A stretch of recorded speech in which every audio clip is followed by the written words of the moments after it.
Kwame, what do you want to say? I've seen a certain headmaster in the studio. Okay. You can see. I see him. Can't you see any lights shining? He's shining. He's shining. A panel is reflecting. Interesting. But this thing I'm saying, I can be hot too. You can be hot, eh? You know, he was once my boss. Oh, was he? Yeah. But, okay. All right. But non tete me. Non tete. Okay. I have Robert here. And then I have Kojo Akoto-Boateng for the first time here on Daybreak Hits. And it's interesting. For the first time, Ben. With on me. Daybreak Hits. With Last me. time I came to DJ. No, you came to DJ, but today... Oh, here too? Yes, he came to DJ, but... Hey, X-Ray. I played for like 45 minutes. Call me A minus. DJ Agric. Call me A minus. No, DJ Agriculture. But you know he was a DJ. He was called DJ X-Ray. But because now he does Agric, they call him DJ Agriculture. Okay. I want to take a transfer from Joy SMS to Hits. don't tell the bosses. Interesting. You know what? Don't tell our bosses. No, but he was one of us, and they stole him to current affairs and those social issues. And he's tired of SMS. Right now he wants WhatsApp. I'm not tired. Hey, This platform is where the WhatsApp day. Oh, it's a bad show. It's a My bad show. daily joy and my daily source of energy is from the my both road supplier. I get If she it. can supply both roads whilst we are there. No, now I get it. It will be elevated. Now I to get it. 54 Now I bamboo get or it. something, you know. Okay. Uh-huh.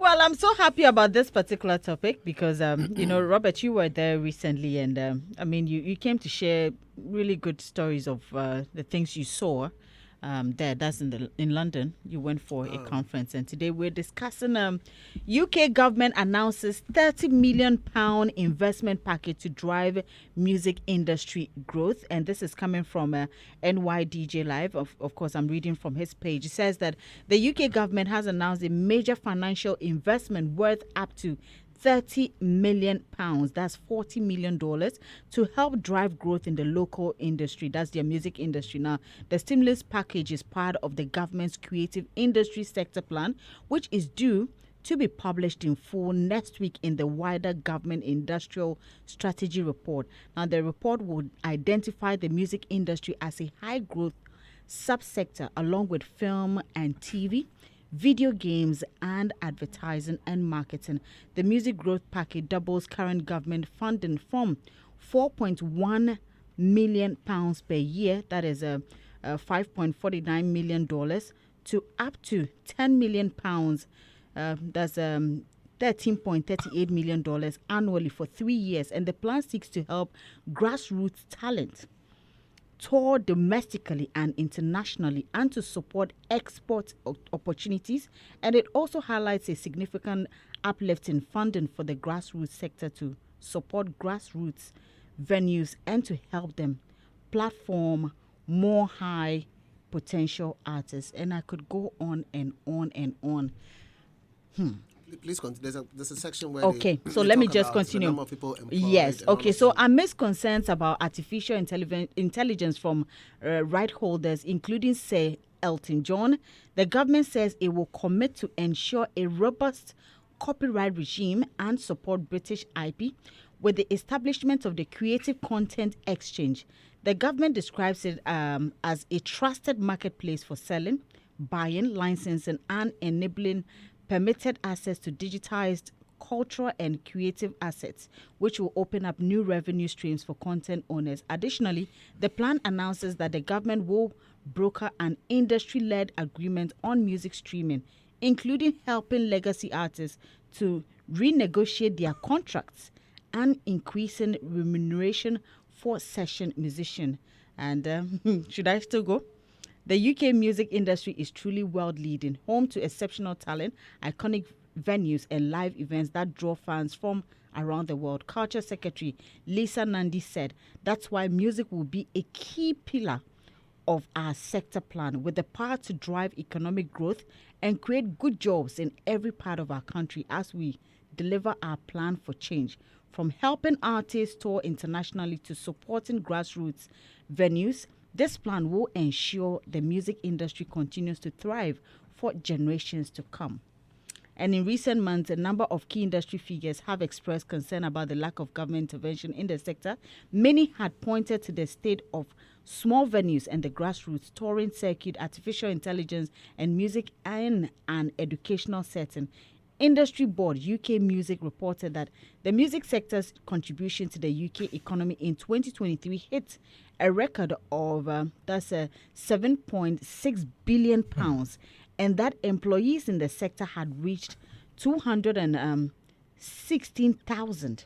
Now, a number of key industry boards have reacted positively to the news, and the MMF welcomes the incoming music growth package and the government's recognition of a need for progress on areas including streaming reform, EU touring, and grassroots live music, said Annabella Coldrick, Chief Executive of the Music Managers Forum. The UK should be the best place in the world for artists and music and other music makers to base themselves and build a career.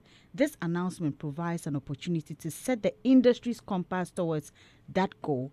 And UK Music Chief Executive, that's Tom Kiel, added, UK Music welcomes the government's creative industries sector plan and the important status that it gives to music.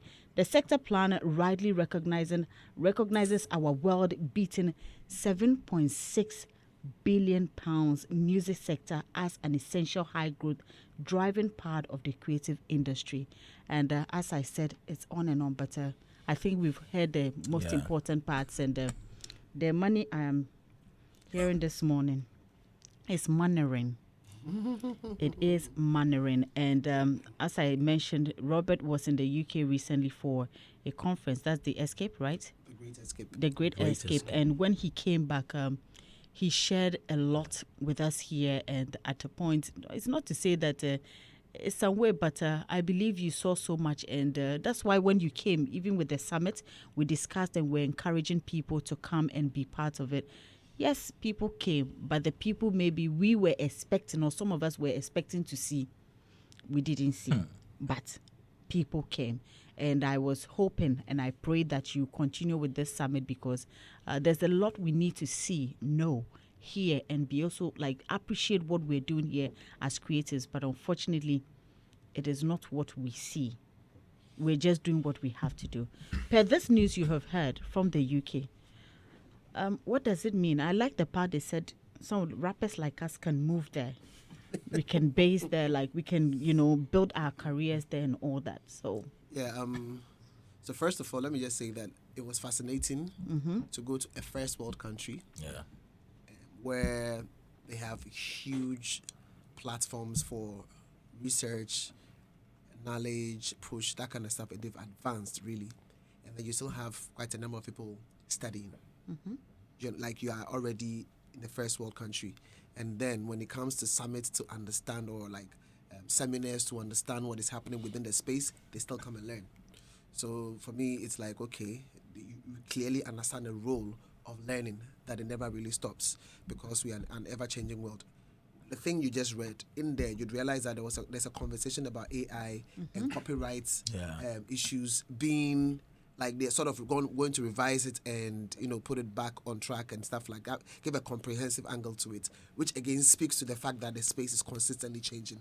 There are things that I learned there that are taking the lead, and I'm like, wow, okay, so we are yet to get to this particular point, but these guys are already planning on the next phase, and it was quite interesting. So almost immediately, it makes you understand that there's a reason why they want to put X amount of money into the space, and they called out all the elements.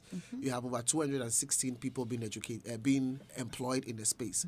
Why they don't know the numbers? Because they have done the research and they are clear, which means that these folks that they know, if they need to tax them, they can tax them. They get all the information on these folks, and it's easier.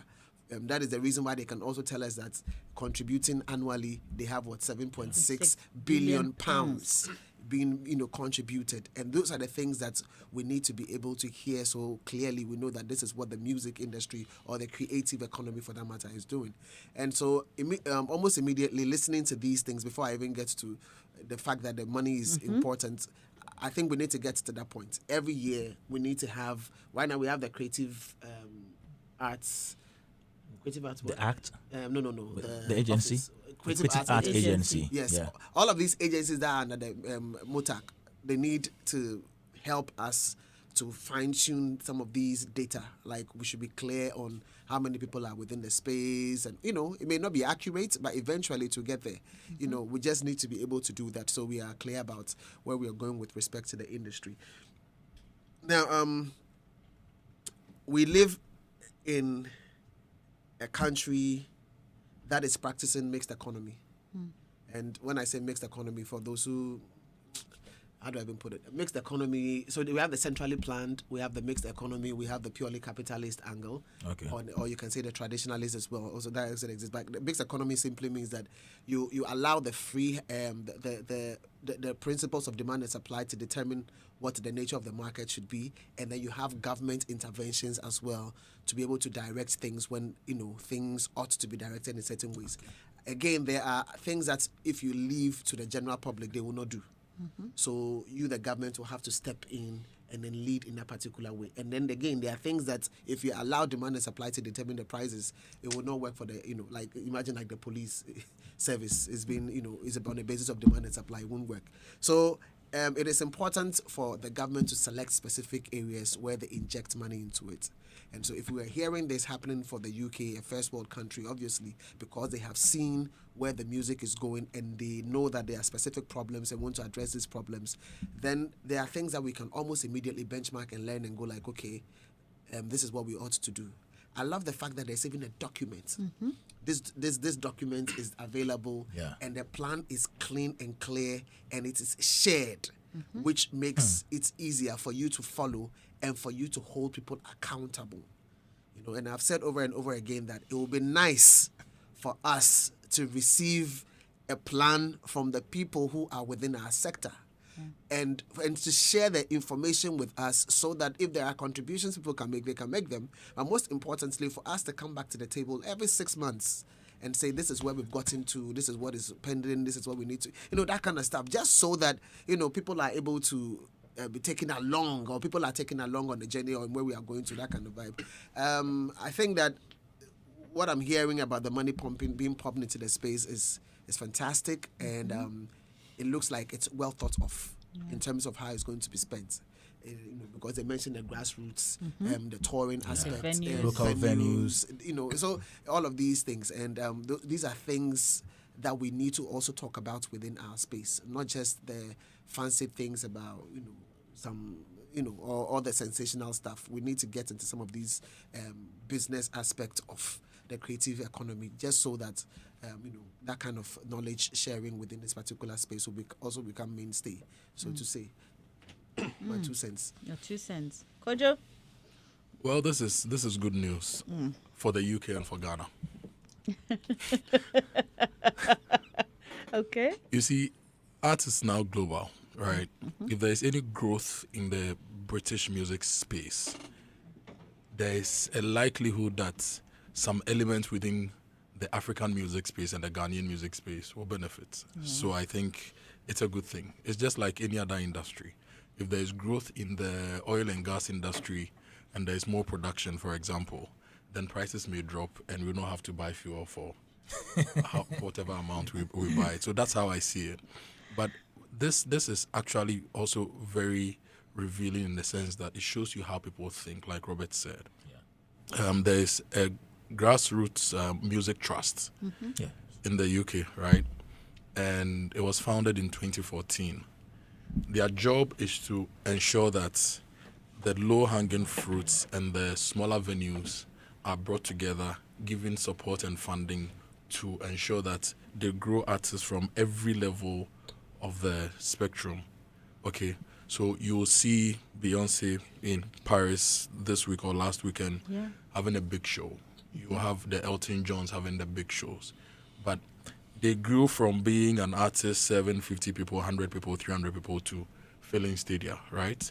So there's a lot of thinking that goes into almost all the sectors. And look, this funding is part of a larger industrial report that they are going to release. So the music industry is also seen as an economic area that requires attention and that requires support. We've not seen the same in this country. No. And you see, creative arts, usually when I'm talking about creative arts, I use Nkrumah's strategy of investing in education, where Legon, we're investing in the software in Legon, right? Theater, the writers, the actors and all those things. KNUST invest in the hardware, graphic designing, communication designs and all those things, plus industrial arts, those who build the art and craft support creative arts, and even the architects who will build the auditoriums and all that. But there's no clear coordination when it comes to investment in creative arts.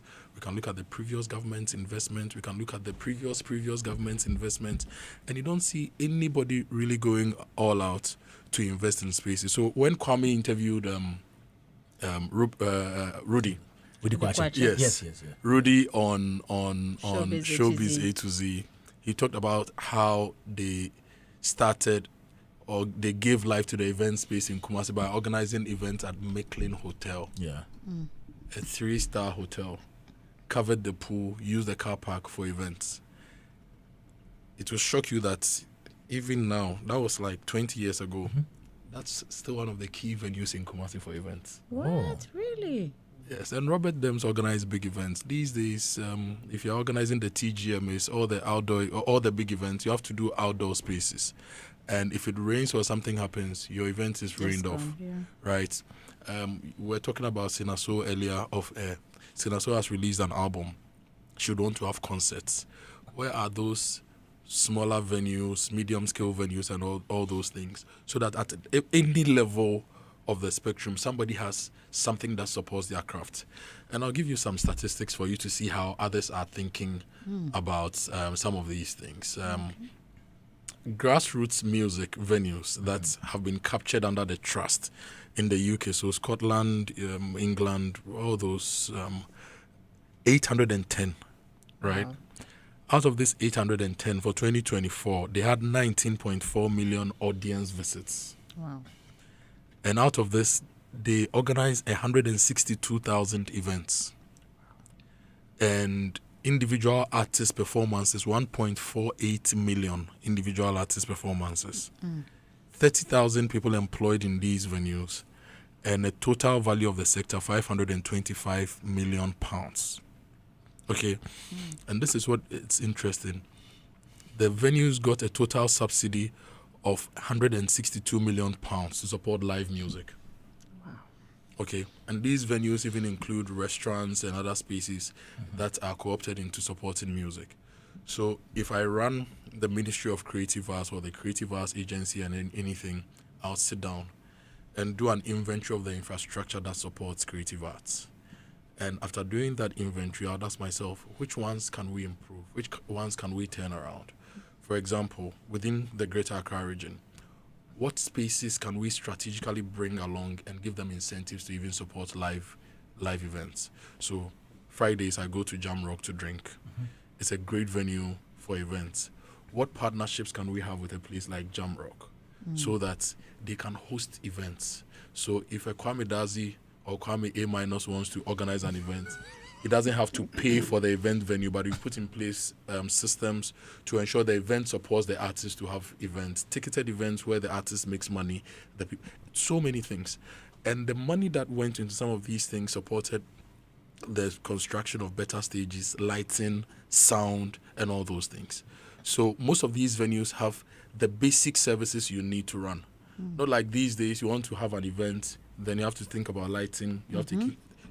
So one of those, a typical example of a grassroots venue would be like a plus 233. Okay. Right. Yeah. How many of these plus 233 venues are around the city? Or how many venues are like plus 233 that we can bring on board and strategically even shape their thinking and their structure to be able to support these? If we did some of these things, you realize that music will be happening. Your A-list artists will have the airwaves and everything, and they'll be enjoying their money. But the forgotten artists will also be in the background chopping good money and not have to worry. Yeah. But in this country, almost everything is done like that, even in sports. In sports, you have your main stadia, which we are not taking care of. for football games. Now Black Stars crying Accra, they don't have a place to play their games because Accra Sports Stadium is not fit for purpose, right? You go to the towns and the villages and we've not made the right investments. I know we can still use it now. It's not fit for purpose for you guys, but we can. Yeah, you guys can use it. Guys events, and that one's And every investment in a music event actually trickles down to so many things. So one music event means that the people in Agrek are going to chop money. Yes. Because the kebab guys, the food guys, the crew are going to eat. The people coming are also going to eat, right?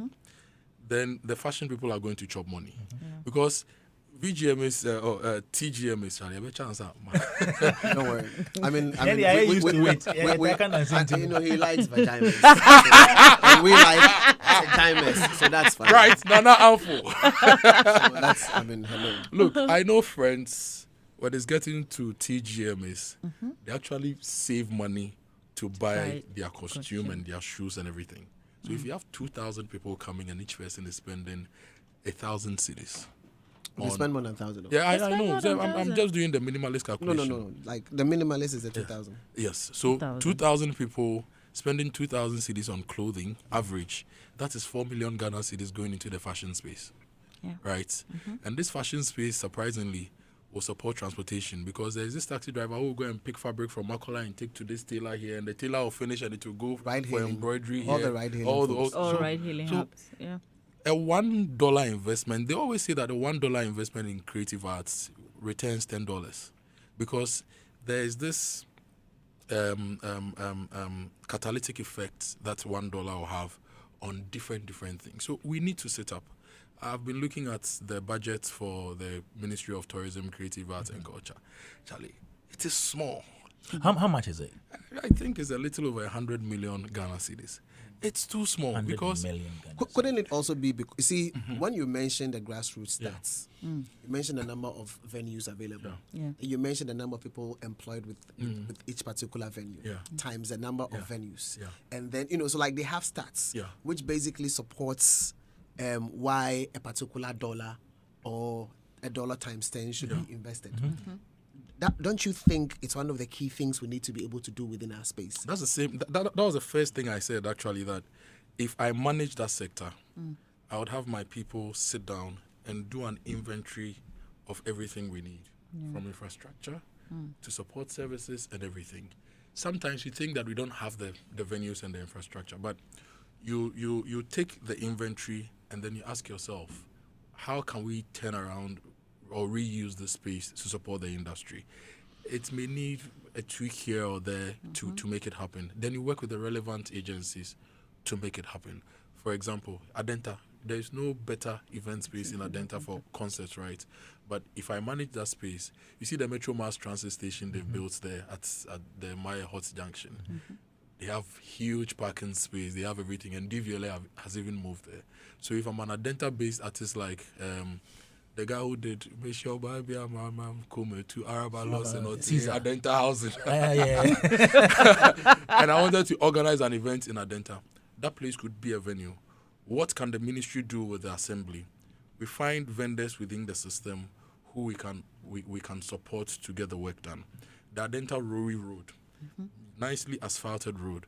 What can we do with the venue? There are a lot of joints. Each of them have speakers and all those things. So like the Bantama Street Jam that we used to have on the Bantama High Street with Asari and all those businesses getting together. So there is stock to be taken. And once we take that stock of what we have, we ask ourselves, how do we improve these spaces or turn them around to support the sector? Then we do that. But at the moment, I'm not sure anybody is thinking about those things. Nope. I'm not sure anybody within our country or our system is being paid or has been paid to think about this, and they're actually doing that work. This is UK's 10-year sector plan for the creative industry. Do we need a plan in the sense of the word to do this? You do. We do, Kwame. In every we have other documents that are supposed to shape the way we do our things. Do we need a plan like this? Yeah. We do, So you know, recently I was reading about something. It took me to the 7-year development plan that Nkrumah had. And then from the 7, it was upgraded to 10. And then I'm like, okay, so but which people developed this? Yeah. It's a National Development Planning National Commission, Development something, Planning Commission. or something. Yeah. The truth is, they still exist. Yes, they are still in operation. They have a head, all of that, like they exist. And up till date, one of the questions I keep asking is, why don't we have a national development plan? Because a lot of people have been saying it. So we have a national development plan. So is that what we are following, or we are following the manifestos of parties? So this is a huge question that we need to ask. Now, with respect to what do you call it, the question that he asked, 10-year development plan. Yes, it would be nice to have something like this, because you see, the reality is this: the people in power are usually not the only ones responsible for development. True. If we say we are going to empower the private sector to lead in development, give us the blueprints, do the research, out of that, develop the blueprints. Let us also see the opportunities available within the space. And then private sector investments will take place, taking advantage of what has been worked on, just so that we can speed up the process. You understand what I'm saying? Because yes, there are so many things that happen in this particular country that never really came from government. And so let's have some blueprints. Let's at least see that there's a plan. We might just, speed up the entire process, but I support having a development plan, just so that people can follow. Because sometimes there are people who come and then... No, I think he's talking about the creative industry. The creative industry, having one for the creative industry. The National Development Plan, they for reading. And I'm saying he's saying creative industry. The national one They for reading. for reading. You've been reading it. Come closer.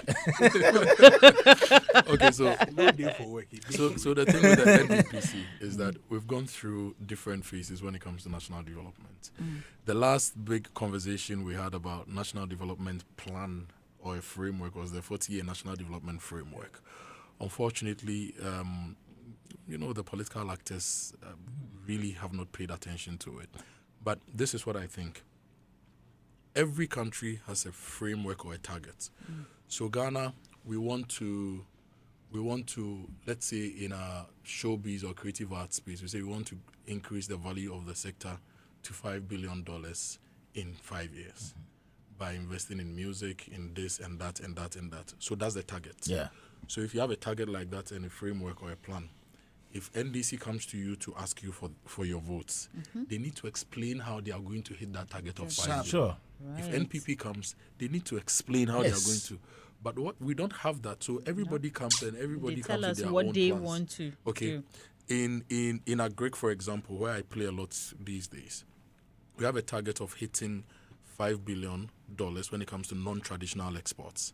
Our traditional exports are the gold, cocoa, and all those. The non-traditionals are the yams and the horticultural produce and all those things. Gold is part of agric? No, I'm saying okay. traditional exports, gold and all those. Yeah. Those were the Just checking. things we learnt in primary school that Ghana exported, but now we are growing in other areas. Now, when it comes to yam, Ghana is the just joined leading that exporter. Of yam. If I go inside, I will join. Ghana is the leading exporter of yam in the whole world, followed by Jamaica. Right. This is not loud enough. It's not at all. all. It's not. Now, we're able to export about $3.7 billion worth of different things: cashew, yam, potatoes, pepper, all those things. But because we have a target of $5 billion, we, the stakeholders in Agric, when we meet the politicians, we are asking them for what they must do or what they are doing to help us meet that target. You, the stakeholders. Yes. So when we met the president, You met the president. we met the president last 2-3 Just the president? weeks. Yes. We've met almost all the key The people. stakeholders And we met go with our the- plans. So Yes. you, the stakeholders, met with the president Yes. and the entire leadership. Yes. Okay. And we go and with then our you demands. went with your plan. The stakeholders went with their I own know where plan. you are headed with this. I know. In fact, The way he's repeating it. we have worked so hard that key institutions must have representations of our key associations on their boards. So like Ghana the Export- stakeholders Yes. have worked Yes. to get the various institutions to have reps of your Yes. association On their on their boards. platform. Okay, good. So for influence example, decision-making. if we think as a nation that Agric is a key showbiz, creative arts is a key industry, we have a development bank of Ghana, and they do long-term investments in these things. Yeah.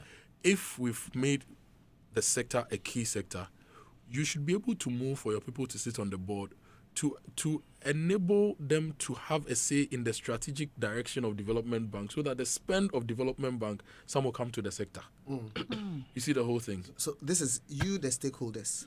in the agri sector. Yeah, So it means Robert! our stakeholders, what are they doing? But you are part of the stakeholders. You are equally part of the stakeholders, Kwame. How deficient we have been. I'll give you a typical example. No, wait. So wait, you the stakeholders created a 5 billion. I'm checking. We worked with the government to set that $5 billion target and $10 billion by 2030. You the stakeholders. So, Yes. So Okay, so it's not like you're just there and then you were. Our stakeholders are I'm just finding they like are you were not forming like needless just, associations. you know, we let's practically asking for things. write Oh, our okay. policy. In fact, You write your policy. yeah. You the stakeholders. Yeah, Please tell me what the stakeholders like. Your stakeholders. No, like give us more. Like give us. I'll give you a more typical filler. example. So, when we met the president earlier this year, Federation of Association of Ghanaian Exporters, one of our biggest problems was the dollar rate, right? We don't mind if it goes to 20 or it goes to 1, but I want it to be stable so we can plan. So in our address and in our presentations to him, we requested that he gives us a sense of how it's going to be so that we can plan our businesses accordingly. He gave us an answer that he had met with the BOG boss, finance minister, and the key players in managing the macroeconomy, and they think that the dollar should be between 10 to 12 cedis. And they are going to work on fixing it that way. So if I have an export contract, at least now I can plan and know that for the foreseeable future, I should work between 10 to 12 cities. yeah. Right? So if you had said 8, then it would have come to 8. So yeah, you guys are part of the reasons why the dollar no come there again. No, I'm just checking. you understand? And, They are bad. and there is an accelerated export development committee which the president is heading, which has members of our associations as part of the committee of the board. So they meet and they tell him how things are going and how we want things. What I've noticed about the showbiz space is that we get active during elections. Yep. And people largely go with their stomachs and not the Betterment of the them. betterment of the. And we are so divided. Look, in the other spaces, we are divided, right? But we do business, and everybody sees their profit and loss accounts at the end of the year. So even though some people are NDC, MPP, we all agree that we need to make our 5 billion. Yeah. So whether it's NDC or MPP, when you sit around the table, push them so that we hit our 5 billion. The stakeholders. Yes. And you guys, it's a federation, right? Yes, yes. It's a federation. So obviously So different we have groups. we have FAGE, we have Chamber of Agribusiness, we have even the AGIs, which also do their stuff in this regard. And we organize ourselves. Look, I'll give you an example. Please give. We go for trade fairs around the world. This year we've been to Fruit Logistica in Berlin. It's the biggest agri trade fair in the world. We've been to Mac Fruit in Italy. We are going to another one in Spain, I've forgotten, and we went for another one in Amsterdam. So when we are going, we plan how do we market our industry to the world. Right. So like in Berlin, for example, I led all the presentations for Ghana, right? We did presentations on our mango industry, coconut, pepper, this, that, how you can source mangoes from Ghana, the quality of our mangoes, and made a case how we are better than any other country. At the end of the day, and we created order forms, so people come to the Ghana stand and they order. When they order, because we know the proper businesses that can meet these orders, we bring them together. Obianjine orders, right? Okay. At the end of the day, when we finished that 1 week expo in Berlin, we had orders worth about $269 million. And you are sharing the Of orders, mango. not based on party colors. No. We are an association. You're Pesikao. Okay. Because look, before, and we spoke about infrastructure, before I set up my farm, there was land. Somewhere in the bush. You build your road 4 kilometers, you build 5 boreholes, you build a farmhouse. And you put built in it or you got the you government? build it on your own. You built it yourself? Yes. Okay. You do all these things. So at the end of the day, you put money in it and you're looking for money back. I think some of the people in our space, and I'm saying our space because I started my career as a DJ. Yeah. some of the people in our space they see the show and they don't see the business. And even those who agree we must do business don't understand business as business. It is input, output. And when your output is larger than your input, there is profit. When your output is smaller than your input, there is a loss. We don't see it that way. So we've not organized ourselves very well. There was an instance I had with a female musician we were trying to help. She cannot write music, but she can sing very well, perform very well. I said, look, let's buy songs for you. Let's have people write. Oh, let me have to do it on my own. You know, in this industry, if somebody hears that maybe a couple the one writing my music or something. Beyonce, Rihanna, all their hit songs are written for them by people because it's a product sharing space. You can perform. You're a performing artist. I'm a very good writer. We people don't see it that way. So we are sitting on so much value. Kwame, remember the data I shared with you on the UNESCO thing? Yes. Creative industry space. It's a multi-billion-dollar industry. So architecture and all those things are classified as creative industry. And the Ghana Institution of Architects and the associations, now they are fighting to own projects within the space. Because if you don't own the projects within the space and you bring a foreign architect, they're taking the money away. You understand? So what the UK government is doing should get us to sit down and say, look, and it's in almost all our industries. Just that some of them are better planned than the showbiz space. It should get us to sit down and we then ask ourselves and push. A, B, C, D is what we need to do. Let's do it. Let's set targets. Let's do a proper valuation of the market and set a target that we want to take the market to this level. You mean the stakeholders should meet and then do stuff Robert, like this, right? Because if you don't work together, trust me, it will not work. That's why you have wherever you go, you have all the various the academy, the recording academy, this, and they are leading policy. They are leading policy. This release by the UK government, AI, IP, all those things. You see people using ID card symbols anyhow across the world and making money. I watched the Wakanda movie. What is this? Black Panther. The new one. You saw the fashion in Black Panther. You saw some of the. Have we earned anything from that? Nope. We've not, right? Nope. Are we supposed to? We are supposed. Yeah, it's a folkloric. Oh no, I don't know. Maybe somebody they paid the person who designed it, right?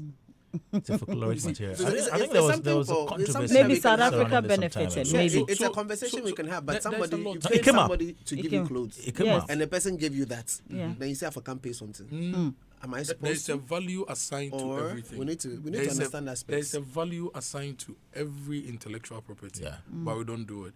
And if we did it, look, we'll make so much money, and you'll be happy because we have it.